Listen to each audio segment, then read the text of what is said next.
पाकिस्तान ने US president Donald Trump को 2026 Nobel peace prize के लिए नॉमिनेट किया है। जब ट्रंप गाजा के मासूमों की मौत, Iran Israel tension, Russia Ukraine war और कश्मीर और बलूचिस्तान के इशू से जुड़े हैं, तो पाकिस्तान का ये फैसला क्यों और कैसे? चलिए इसकी पूरी डिटेल समझते हैं। 21 जून 2025 को पाकिस्तान की गवर्नमेंट ने एक ऑफिशियल स्टेटमेंट में कहा कि वो ट्रंप को नोबेल पीस प्राइज के लिए रेकमेंड कर रहे हैं। इसके पीछे वजह बताई गई है ट्रंप का डिसाइसिव डिप्लोमेटिक इंटरवेंशन, जो मई 2025 में इंडिया पाकिस्तान के कॉन्फ्लिक्ट को रोकने में मददगार था। पाकिस्तान के मुताबिक ट्रंप ने अपनी डिप्लोमेसी से दोनों न्यूक्लियर पावर्स के बीच एक सीज फायर करवाया, जो एक बड़े युद्ध को रोक सकता था। जम्मू और कश्मीर के पहलगाम में एक टेररिस्ट अटैक हुआ जिसमें 26 लोग मारे गए। इसके जवाब में इंडिया ने 7 मई को ऑपरेशन सिंदूर लॉन्च किया और पाकिस्तान के कंट्रोल वाले एरियाज में टेररिस्ट कैंप्स पर स्ट्राइक्स किए। पाकिस्तान ने इसका जवाब ऑपरेशन बुनियान उन मारसूस से दिया, जो उन्होंने कहा एक मेजर्ड मिलिट्री एक्शन था।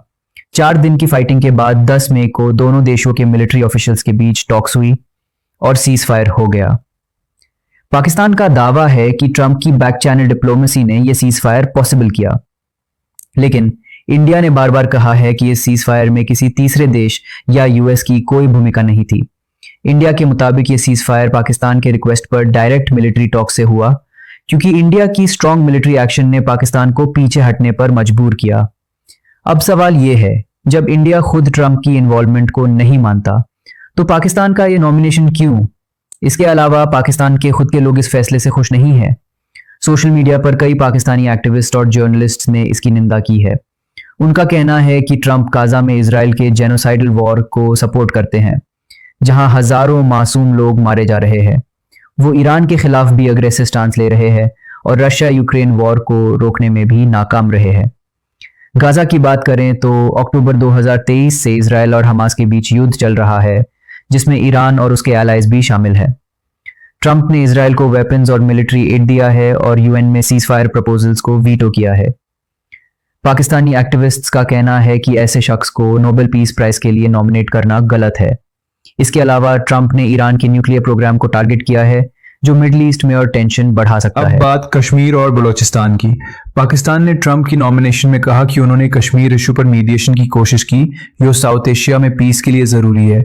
लेकिन इंडिया ने हमेशा कहा है कि कश्मीर एक बायलैटरल इशू है और किसी तीसरे देश की मीडिएशन एक्सेप्टेबल नहीं।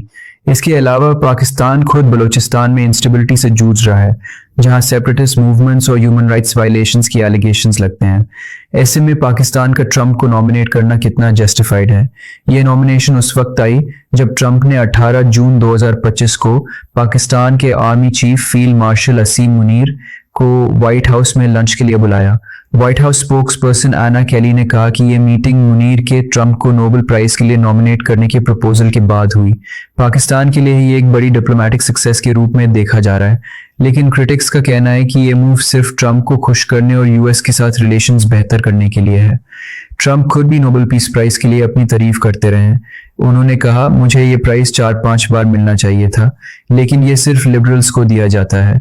वो रुवांडा कॉन्गो ट्रीटी और सर्बिया कोसोवो जैसे केसेस का भी जिक्र करते हैं, लेकिन इन क्लेम्स की भी कोई सॉलिड एविडेंस नहीं है। नोबेल पीस प्राइज के रूल्स के मुताबिक कोई भी नेशनल गवर्नमेंट या हेड ऑफ स्टेट नॉमिनेशन कर सकता है, लेकिन क्या नोबेल कमेटी इसे एक्सेप्ट करेगी, ये देखना होगा। एक तरफ पाकिस्तान ट्रंप को पीस मेकर के रूप में देख रहा है, तो दूसरी तरफ उनके गजा, ईरान और यूक्रेन वॉर में एक्शंस पर सवाल उठ रहे हैं। कश्मीर और बलूचिस्तान के मुद्दे भी इससे जुड़ते हैं। आपका क्या ख्याल है?